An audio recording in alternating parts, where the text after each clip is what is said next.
Good afternoon, everybody. So when the president visited Florida in the wake of Hurricane Ian, he said he would be there for the people of Florida as long as it takes to rebuild. That is what we're doing. Today we announced that we have delivered over $2 billion for Hurricane Ian recovery in Florida.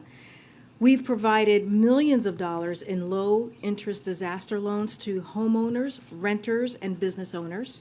The U.S. Army Corps of Engineers has installed nearly 19,000 temporary blue roofs and installed generators at critical facilities. And through FEMA's National Flood Insurance Program, we've paid more than $351 million to policyholders. We are committed to ensuring Florida builds back better and stronger to withstand the next storm. You've all heard the president warning that the stakes for middle-class families when it comes to the choice between the vision he and congressional Democrats share for the middle class and the extreme. Inflation worsening agenda of congressional Republicans could not be higher. Independent economists are warning that Republicans in Congress want to worsen inflation with deficit exploding tax giveaways for the rich and big corporations. But that's not all.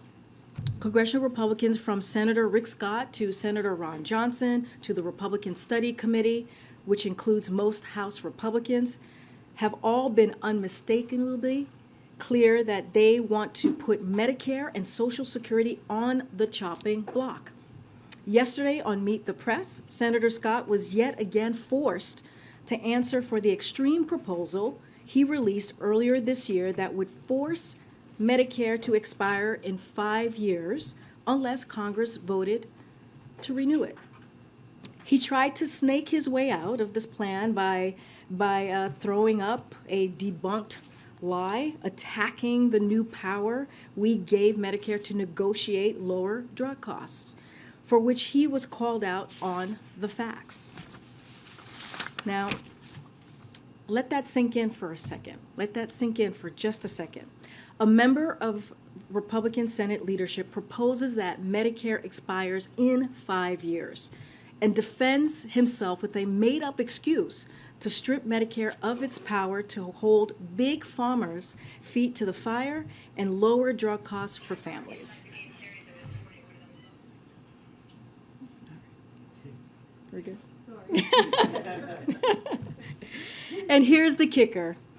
In the private sector, Rick Scott oversaw the biggest Medicare fraud in history. So don't take my word for it. Don't take our word for it. Let's take PolitiFacts.